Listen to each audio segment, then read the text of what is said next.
Bundan 25 sene evvel Eren Karabulut'un 10 aylık çocuğu kaçırılıyor. Sonraki ifadelere bakılırsa telefonla arayanlar yüklü miktarda para istiyorlar. Karabulut miktarı kabul ediyor. Silivri'de bir depo söylüyorlar. Parayla çocuğu takas etmek üzere Silivri'ye gidiyor. Kaçıran kim başkomiserim? Bilmiyoruz. Karabulut ailesinin de bildiğini sanmıyorum. Eren de bilmiyor. Kuzu kuzu götürüyor parayı. İlla ki bir tuzak olduğunu düşünmüştür. İşin altında alengirli bir plan olduğunu biliyordur ama evladı için giriyor işte işe.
Maktulün bedeninden 6 kurşun çıkıyor.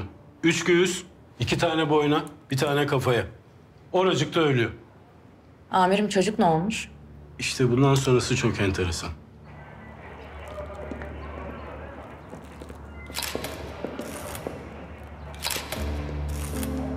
İhbar üstüne polis olay yerine geliyor. Arkada bebeği buluyorlar. Para gitmiş, Eren öldürülmüş, çocuğu bırakmışlar. Asıl enteresan olan şey şu ki, arabada bulunan çocuk Eren'in takas için gittiği oğlu değil. Nasıl yani? Eren'in bebeğini başka bir bebekle değiştirmişler. Ve Hümeyra Karabulut emniyete geliyor, Eren'in karısı. Çocuğu alıyor, gıkını bile çıkarmıyor. Hiçbir şeye itiraz etmiyor. Bu oğlan benim değil demiyor. Asıl çocuk bulunuyor mu peki? Yok, bugüne kadar nerede olduğu da bilinmiyor. Dosya kapandı gitti. Bence mesele Eren Karabulut'un öldürülmesinden çok daha fazlaydı. Düşünsenize, fukaradan bir bebeği alıyorsunuz, Hümeyra Karabulut'un kucağına bırakıyorsunuz. Allah biliyor ya, onunkini de götürüp gecekonduya fırlatıp atıyorsun. Yani diyorsun ki, kader benim. Ben yazarım. Kartları yeniden dağıttım. Kocanız ölmüş, çocuğunuz kaybolmuş. Elde var bir kara oğlan. Ne desem boş. Kadın niye yabancı bir çocuğu alıyor? Bilmiyorum. Alıyor işte. Belki çocuk gerçekten kocasının, onu biliyor. Polise söylemiyor, alıyor çocuğu. Kendi ipimi kendim çekerim diyor. Ya da bu çocuğun günahı ne diyor? Susuyor. Hümeyra Karabulut bugün sadece bir halı saha işletiyor. Bir daha hiç evlenmemiş. Bu işlerden uzak duruyor ve kucağına bırakılan çocuğu büyütüyor. Evet, peki bu dosya niye yeniden açıldı? 25 sene sonra biz bunları niye konuşuyoruz, niye toplandık?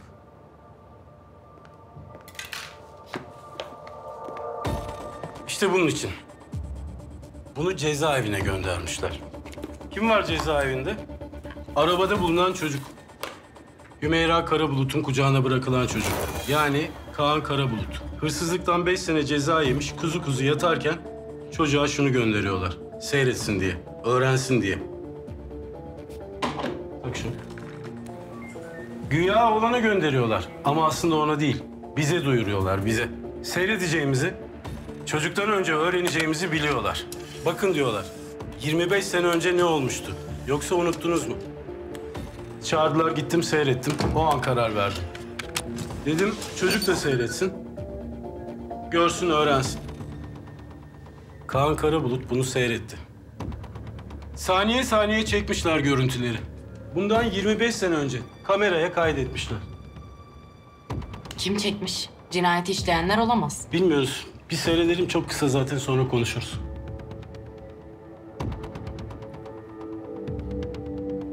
Asıl bundan sonrası ilginç.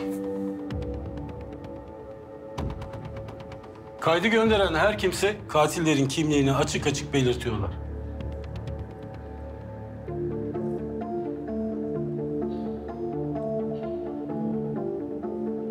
Babanın katillerinden biri Kavak lakaplı Ercan Saner, bir diğeri İskender Akay. Bu iki katil cinayeti İlhan Tepeli'nin emriyle işledi. Ercan Saner, arkada ortadaki kravatlı olan. Geçen sene kanserden öldü. En azından ölüm raporunda öyle yazıyor. Bu taraftaki, yanındaki İskender Akay. İlhan Tepeli ile birlikte çalışıyordu ama sonra ayrıldılar. İskender şimdi kendi küçük çaplı işlerini götürüyor. Araları limoni, rakip oldular diyelim. Kaseti gönderen kişi Ercan Saner'in ölümünü bilmiyor olabilir. Olabilir. Bunca sene sonra katilleri adresleriyle birlikte veriyorsun. Kim veriyor? Ve bu intikam kimin menfaatine? İşte çözmemiz gereken problem bu. Amirim, bu görüntülerde çocuğun arabaya konması yok. Yok, Kaan'ın o kadarını bilmesini istememişler. Ya da belki onlar da bu kadar biliyor. Yani sonuçta Kaan'a sen başkasının çocuğusun dememişler. Dememişler. Sadece katillerin kimliğini öğrensin, tahliye olduğu zaman gitsin, indirsin, vursun, öldürsün diye düşünmüşler. Kaan durumunu bilmiyor değil mi? Hayır. Peki annesi Hümeyra? Yani bizim polisin bildiğini biliyor mu? Ben Hümeyra Hanım'ın bildiğini düşünüyorum. Mesele şu ki, gerekmedikçe biz de bu sırrı saklı tutacağız, kullanmayacağız. Peki, bu DVD'den, anlatılanlardan neden haberdar olmamızı istediler? Tepeli'ye bakalım istiyorlar. Peşinde olduğumuzu biliyorlar. Kim biliyor Bahar? Kim Tepeli'nin peşinde olduğumuzu biliyor? Kim halka şebekesini kovaladığımızı biliyor? Gizli görevdeyiz. Burada toplasan 7 kişiyiz. İlhan Tepeli'yi cinayete azmettirmekten içeri alsak ne olur, almasak ne olur? Ben sadece onun değil, onun üstündekilerin halka şebekesinin peşindeyim. Bu saatten sonra İlhan Tepeli'yi cinayete azmettirmekten tutuklayıp bu işten ucuz kurtulmasına izin veremem. Peki şimdi ne yapacağız?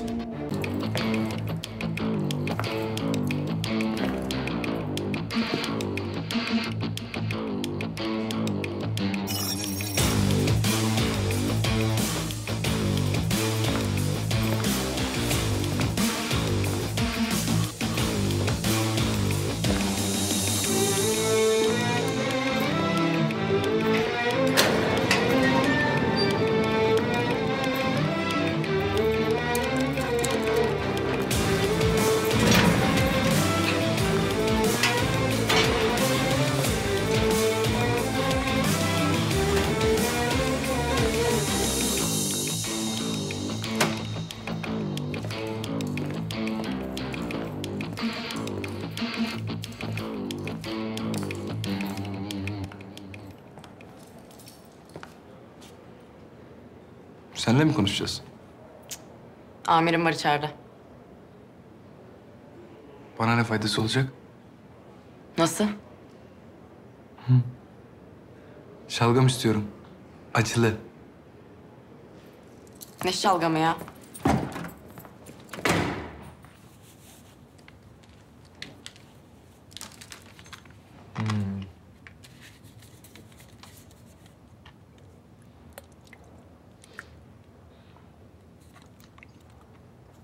Şu şalgamı bir kere içtim. Başka yok ha. Doktoru değilim, hastası değilim. Ama şuraya gelirken aklıma düştü.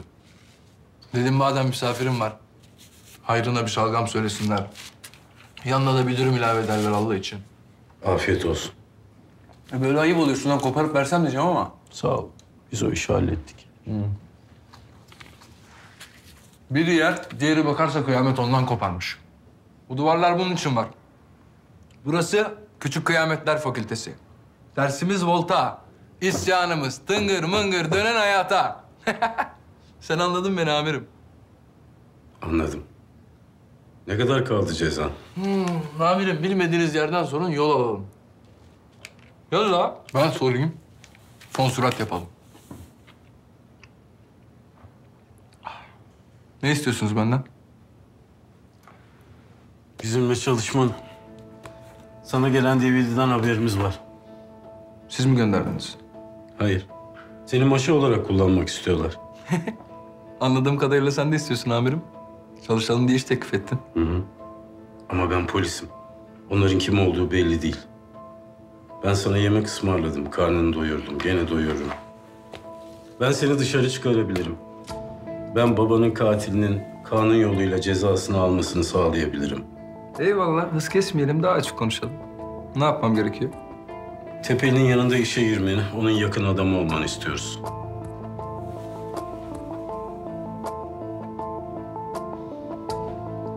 Babamın katiliymiş. Benim için önemli de. Sizin için niye önemli bu Tepeli? Bu ortadaki adama dikkat. Bunun adı İlhan Tepeli. Örgüte para toplayan ve dağıtan kişi. Görünüşte müteahhit ve ihracatçı. Ama asıl görevi parayı toplamak ve dağıtmak. Ve bizim için önemli olan parayı kimden aldığı değil, nereye aktardı. Demin maşa dedim ya, bu Tepeli de birinin maşası. Ben o maşayı tutan eli istiyorum.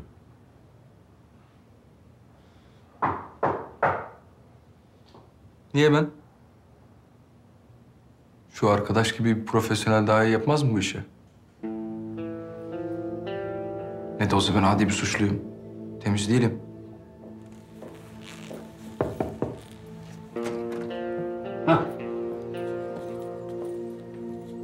Sağ ol.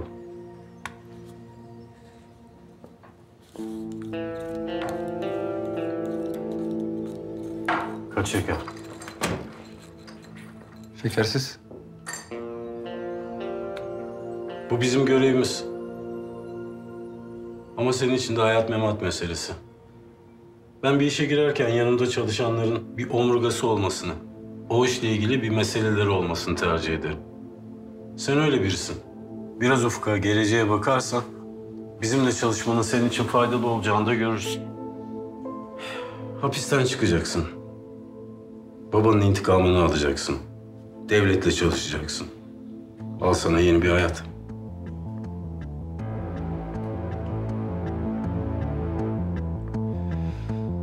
Babamı öldürmüş. Öldürdüğü adamın oğlunu niye işe alsın ki? Bir de tersini düşün. Kim babasını öldürtmüş adamın yanında işe girmek ister ki? Niye uğraşsın? Çeker vurur. Doğru. Ben kendim biliyorum. Ya çekip vurursam Tepeli'yi o zaman ne olacak? Buraya geri dönersin. Bilmediğin yer değil. Ben seni dışarı çıkarabilirim. Ben babanın katilinin kanun yoluyla cezasını almasını sağlayabilirim. Eyvallah. Hız kesmeyelim. Daha açık konuşalım. Ne yapmam gerekiyor? Tepeli'nin yanında işe girmeni, onun yakın adamı olmanı istiyoruz.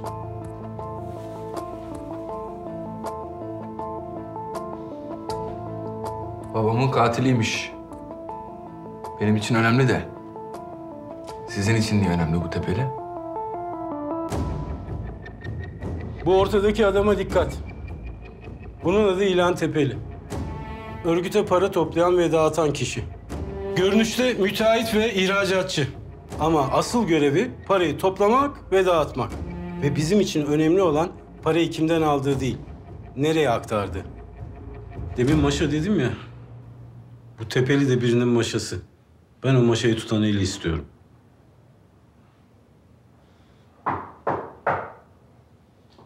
Niye ben? Şu arkadaş gibi bir profesyonel daha iyi yapmaz mı bu işi? Ne de olsa ben adi bir suçluyum. Temiz değilim.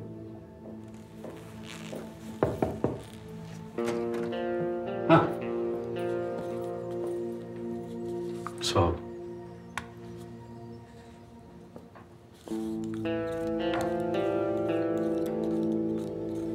Kaç şeker?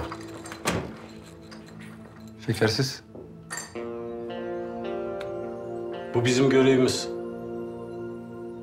Ama senin için de hayat memat meselesi. Ben bir işe girerken yanımda çalışanların bir omurgası olmasını, o işle ilgili bir meseleleri olmasını tercih ederim. Sen öyle birisin. Biraz ufka, geleceğe bakarsan bizimle çalışmanın senin için faydalı olacağını da görürsün. Hapisten çıkacaksın. Babanın intikamını alacaksın. Devletle çalışacaksın. Al sana yeni bir hayat.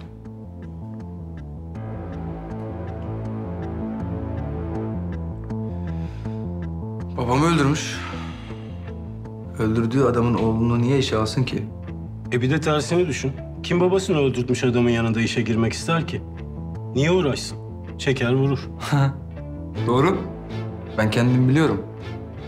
Ya çekip vurursam Tepeli'yi o zaman ne olacak? Buraya geri dönersin. Bilmediğin yer değil.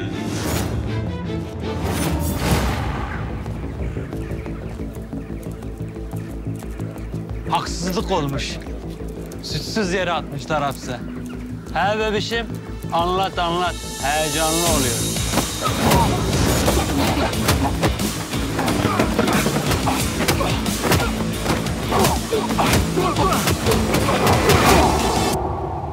Kaan Karabulut. Sana ne vaat ettiğimi anlayacak kadar kafan çalışıyor değil mi? Peki o DVD'yi gönderen ne olacak? Hiçbir şey olmayacak. O, sen, ben, Bahar hepimiz aynı taraftayız. Hepimiz İlhan Tepeli'yi istiyoruz. DVD'yi kimin gönderdiğini bilmiyoruz. Öğrenmemizi isteyene kadar da bilmeyeceğiz. Kaldı ki o DVD'yi gönderen Tepeli'yi indirene kadar sana yardımcı olacak.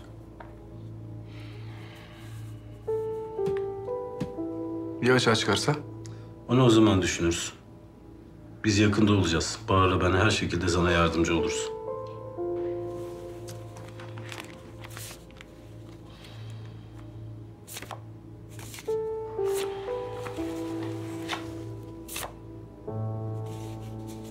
Bu kim?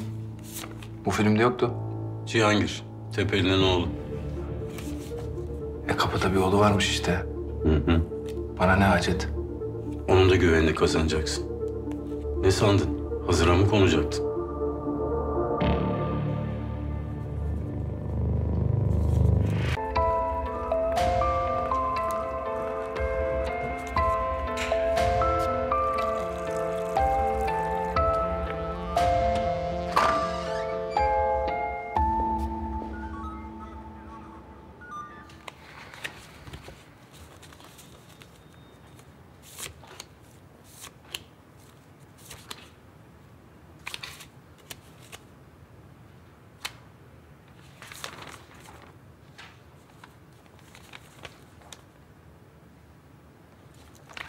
Kaç yıl oldu Bahar? İstihbaratı gireli diyorum. 4 yıl oldu müdürüm. 4 yıl oldu mu ya? Tamam. 4 yıl önce ne konuştuk peki hatırlıyor musun? Hatırlıyorum müdürüm. Asıl olan devlettir. Bunu herkesten duyacaksın. Birileri bunun arkasına gizlenecek, yalan söyleyecek. Başka şeylerin peşinden koşacak. Dedik mi? Dedik. Biliyorum müdürüm. Hep aklımda. Ama sandıkçı amirimle de 3 yıldır birlikte çalışıyorum. Yani insan şüphe edemiyor. Dur bir saniye. Sandıkçıya desem ki, Cemal, bana Bahar'ı rapor et, izle, tetkik et. Ne yapardı? Bir an bile tereddüt etmeden bunu yapardı. Hislerimizi bir kenara bırakacağız bu işte.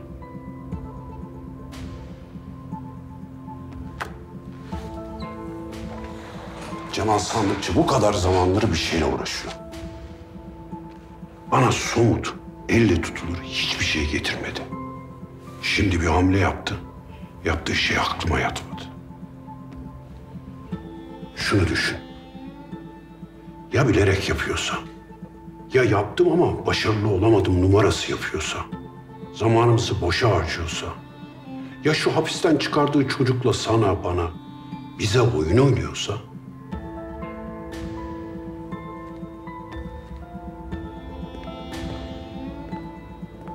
bak,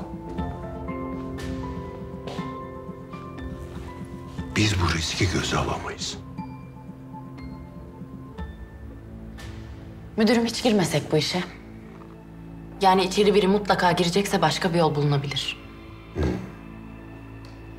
Sandıkçıya bunu söyledin değil mi? Evet. Ona da yaptım bu öneriyi. Kabul etmedi. İşte tam da bu sebeple karışmayacağız, izleyeceğiz. Neydi şu çocuğun adı?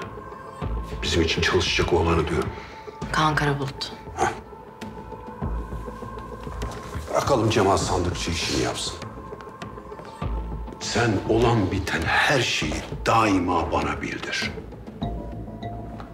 Bakalım Cemal Sandıkçı ne yapıyor, ne yapamıyor.